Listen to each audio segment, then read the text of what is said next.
kat sini aku dengar. So cerita ni klise lah.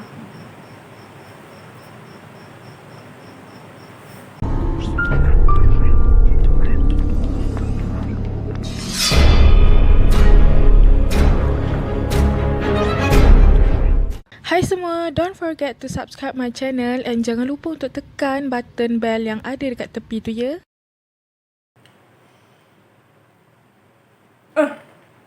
Dah start lah. Sedap. Hai, Assalamualaikum and welcome back to another episode of Kisah Seram. Kepada yang baru dengan channel aku, hai semua, nama aku Hada. Sekejap, aku nak basuh tangan. Hello, I'm back. By the way, korang kena try this cookies crunchy berperisa durian. Creamy durian dia sedap gila. Aku dah makan. Nanti aku tinggalkan dia punya Shopee. Korang boleh beli kat Shopee ke Instagram. So, korang boleh klik link yang ada dekat description box, okay? Harga dia murah-murah je. Yang pasti makan biskut ni memang tak muak. Korang kena try.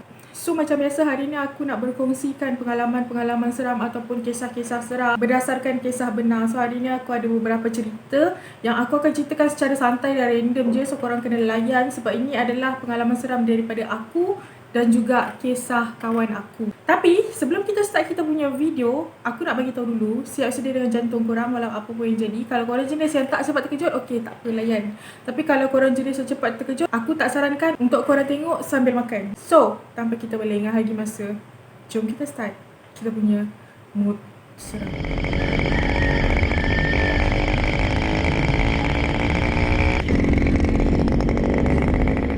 Okay, untuk kisah yang pertama, aku ceritakan tentang pengalaman seram kawan aku dulu. Jadi, kawan aku ni dia merupakan seorang anak perantau. Dia ni lelaki ya. Anak perantau kan anak rantau yang duduk dekat bukan negeri dia sendiri. Faham tak? Maksudnya, dia lahir dekat negeri Sembilan tapi dia duduk kat Selangor. Something like that. Alah, korang tahu punya tu. Okay, so ceritanya kawan aku ni ada satu malam, dia baru nak balik kerja. Masa tu dah pukul 11 lebih dan nak pukul 12 macam tu. Dia decide nak lalu jalan pendek ataupun jalan singkat yang kawan dia tunjuk beberapa hari yang lalu. So cerita dia macam ni. Beberapa hari yang lalu tu, dia balik dengan kawan dia. Kawan dia tunjuk ada satu jalan singkat. Kebanyakan jalan pendek. Jalan pendek ke jalan singkat ni? Kebanyakan jalan pendek ni, dia adalah jalan yang dekat pendalaman sikit, betul tak? Maksudnya bukan dekat jalan yang besar, jalan yang tersorok macam tu lah. So, ada satu hari ni dia balik dengan member dia siang. Member dia bagi tahu dia ada satu jalan pendek untuk dia balik kerja, dari tempat kerja ke rumah macam tu. Tapi pada malam kejadian ni, dia tak balik dengan member dia. Member dia dah balik dulu. So nak dijadikan cerita, kawan aku ni nama dia Azim lah. So si Azim ni, dia nak balik rumah cepat. Alang-alang dah tengah malam. So dia pun decide untuk balik guna jalan pendek tu. Jalan pendek ke? Jalan shortcut lah untuk balik ke rumah dia. By the way, dia naik motor ya. So dia siap-siap pakai helmet dan dia pun bertolak lah daripada tempat kerja dia menuju ke jalan tersebut. So dia pun buatlah motor macam biasa. Tapi dia tak expect pun yang jalan tu malam tu sunyi.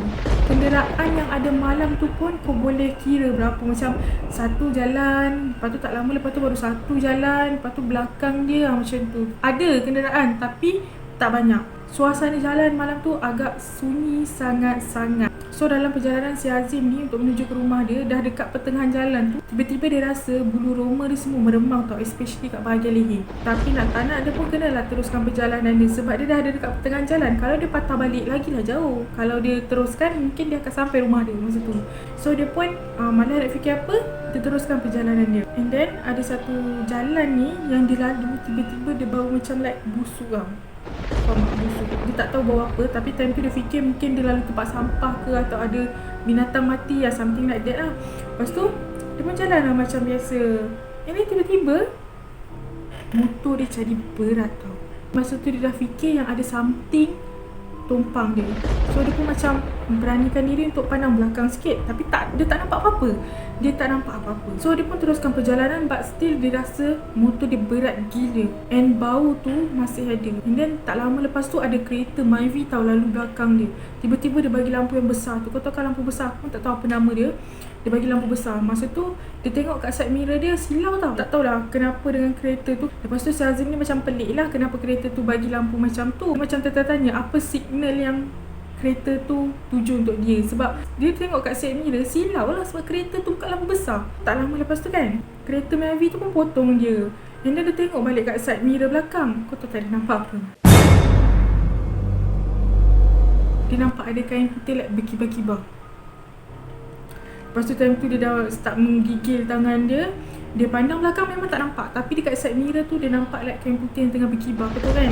So nak tak nak time tu dia pun teruskan je lah balik rumah. And then time tu dah nak sampai ke jalan yang besar tu kan, tiba-tiba bau hilang, motor dia pun dah tak berat. So dia sampai je rumah, depan pintu rumah tu dia teringat pesan mak dia, kalau nak masuk rumah bagi salam.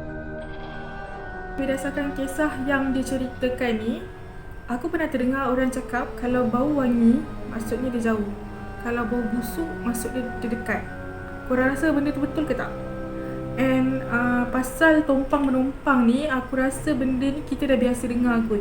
Aku rasa bukan cerita pasal kawan aku je. Aku pernah ceritakan dekat kisah sebelum-sebelum ni yang aku dengan kawan aku lalu sebelah kubur, tiba-tiba elok-elok lagu Jiwang dia bertukar lagu Tamil. So for me, kalau benda tu tumpang, kau tak payah like nak tegur ke apa. Kalau dia ikut kau balik, kau masuk rumah, kau bagi salam. Itu bagi aku lah, aku baca doa. Baca doa pelindung apa semua kan. Lepas tu okey lah kot. Okay, kisah yang kedua ni, boleh tak aku nak ceritakan pasal kisah pengalaman aku sepanjang aku buat video seram. Ini kisah dia singkat je. Terjadi beberapa minggu yang lepas. Kalau tak salah aku, sebulan yang lepas kot. Kejadian ni adalah sebelum aku buat video yang rumah-rumah terseram dekat Indonesia. Kalau korang ingat lagi. Kalau korang belum tengok, korang boleh tekan link dekat atas ni, ataupun korang boleh tengok sendirilah. Korang boleh cari sendiri. Okay, cerita dia macam ni tau. Kalau aku nak buat satu konten, aku akan banyakkan membaca cerita seram tau. Especially kalau aku nak buat konten seram pasal fakta-fakta macam rumah terseram ke, hotel terseram ke, aku akan banyakkan membaca supaya aku tak salah bagi info. Lepas tu, ada satu malam ni, aku tengah lah scroll phone aku. Phone aku ada dua tau. Satu yang ni, satu lagi yang itu. Yang itulah ajak aku ambil. Satu lagi yang ni tau. Okay, so malam tersebut, aku tengah duduk dekat sini. Ini yang tempatnya. Aku tengah duduk kat sini sambil menghadap meja aku. Ni meja aku. Okay. Aku ni jenis yang search dekat dua-dua phone tau. Satu aku buka YouTube, satu lagi aku akan buka Google. So satu yang aku buka YouTube ni dekat sini, aku akan dengar apa yang YouTuber lain cuba sampaikan. Macam tu, selalunya lah. Lepas tu, tak lama lepas tu, bateri aku dekat phone ni merah. So aku pun ambil lah charger. Aku ambil charger, aku charge. Aku terus charge and aku letak kat tepi sini tepi sini aku letak. Lepas tu, aku pun fokus dekat phone lagi satu. Aku search dekat Google. Sambil-sambil aku tengah ingat dialog and dia punya point-point. Tiba-tiba, aku terdengar like ada orang ketuk tau dari dinding sebelah. Yang ni. Tak tahulah, something like that lah kan. Kat sini aku dengar. Lepas tu, aku macam terpandang. Lepas tu aku cakap, oh mungkin nak abang ke adik aku cakap macam tu. Aku pun scroll lagi, aku dengar lagi. So aku tak puas hati, aku pergi buka pintu aku keluar daripada bilik. Masa tu aku sorang-sorang malam dalam pukul 12 lebih. So aku buka pintu, aku tengok. Aku buka pintu, aku nak pergi bilik sebelah nak tengok siapa. Tapi bila aku buka pintu, aku nampak semua orang ada dekat ruang tamu. Aku macam siapa tu?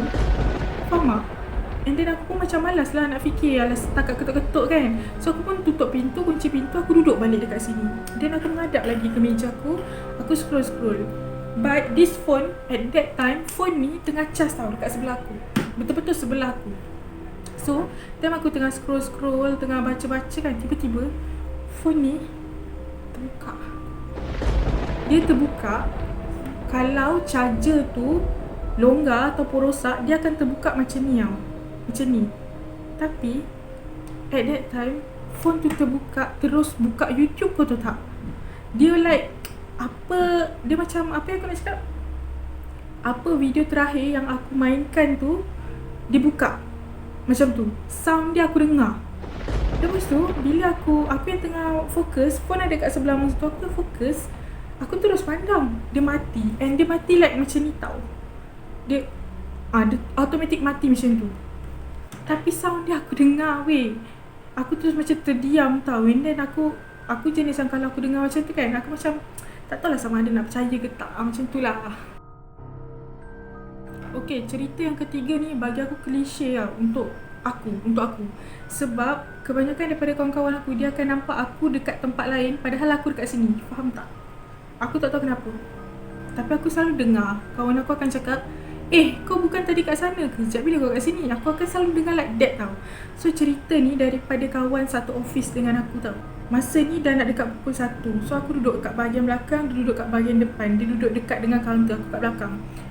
Belakang aku pintu toilet tau. So aku senang nak pergi keluar masuk toilet. So cerita dia macam ni, dah nak dekat pukul 1 tu, dalam pukul 12.40 lebih, aku masuk tandas bawah. Office aku ada 2 tingkat. Dekat atas ada department lain, dekat bawah department aku lah. So dekat atas pun ada tandas.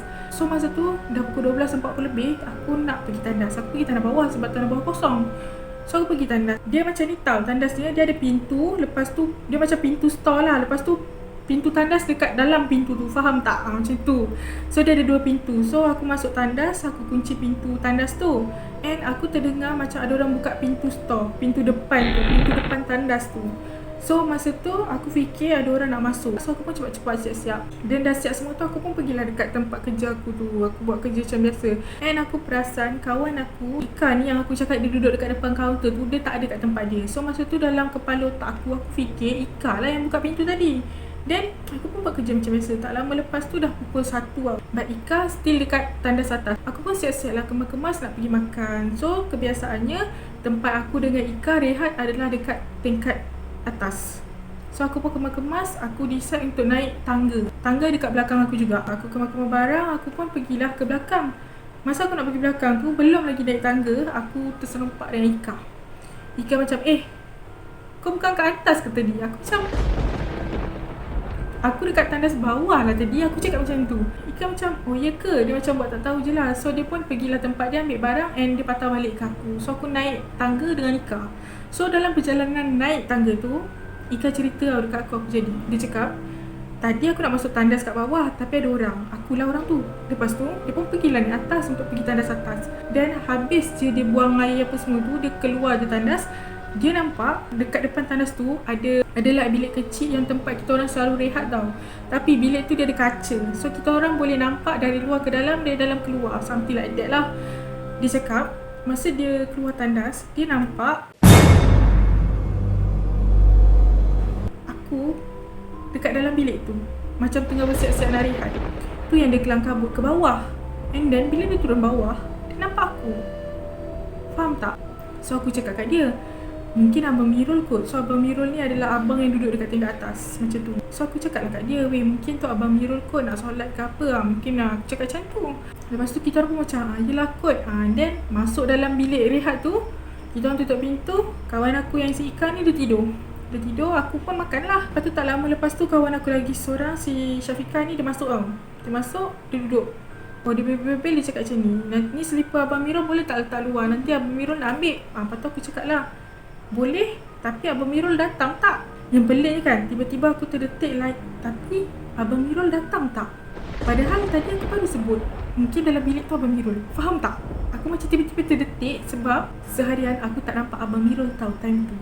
So si Syafiqah ni, dia pergi keluar, dia tanya dekat akak yang ada kat depan tu. Dia tanya, Abang Mirul datang tak? Lepas tu akak cakap apa tahu? Dia cakap, tak datang. And then aku pun macam pandang Ika, sebab Ika tengah tidur. So aku tak nak cerita dah, aku pun makan macam biasa. Esok harinya Ika ulang benda yang sama. Dia cakap dia nampak macam aku dalam tu. Dan aku cakap, oi Ika, semalam kan Abang Mirul tak datang. So siapa dalam tu? And then aku tanya dia sebab aku nak tahu bentuknya macam mana. Lepas tu Ika cakap macam ni, bentuk dia memang macam kau sebiji. Setiap kali aku nampak kau dalam bilik tu, macam tu lah kau. Kau faham tak? So cerita ni klise lah.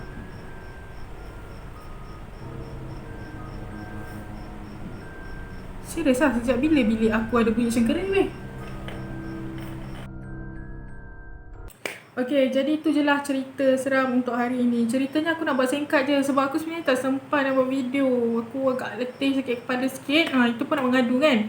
Okay, by the way, kalau korang belum follow aku punya TikTok and korang suka tengok aku membebel, korang boleh follow aku punya TikTok, Hadania 1. Aku akan letak dekat tepi ni nama aku dan aku akan letak link dekat bawah. Kalau korang rasa korang suka dengan cerita seram aku, korang boleh komen kat bawah, korang boleh like, korang boleh subscribe, and jangan lupa share supaya kawan-kawan korang tahu tentang kewujudan channel aku. By the way, korang kena try tau this cookies, sedap gila. Aku tak tipu sebab aku dah makan, aku dah rasa. Korang boleh order kat Shopee weh. Sedap gila, tak muak weh. Aku Aku nak makan. Syap. Dah tinggal suku. Lepas tu sekarang ni dia tengah ada promosi. So korang kena dapatkan selagi tengah ada harga promosi. Rugilah kalau tak rasa. Benda baru kot. Come on. So hari ni kita punya pertemuan sampai sini je. InsyaAllah tak lama lagi kita akan jumpa lagi. Bye. Bye. Assalamualaikum semua.